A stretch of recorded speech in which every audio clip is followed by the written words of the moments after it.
Oi pessoal, bem-vindos ao meu canal. Hi guys, welcome to my channel.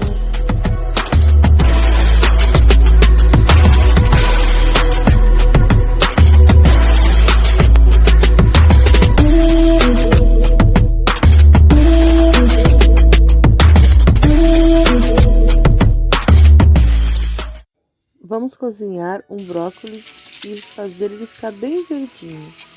E a panela não vai ficar preta. Coloque uma colher de sopa de vinagre na água para que o brócolis fique bem verdinho.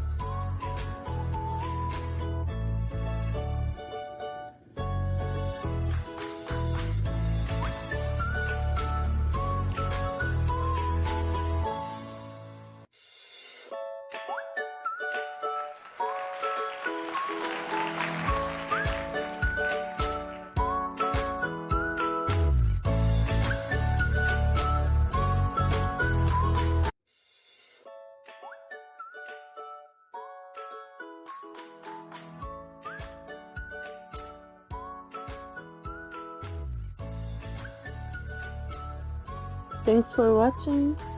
Thank you. Bye bye. Obrigada por assistir. Deixe seu like, se inscreva no canal e até a próxima. Zombie apocalypse.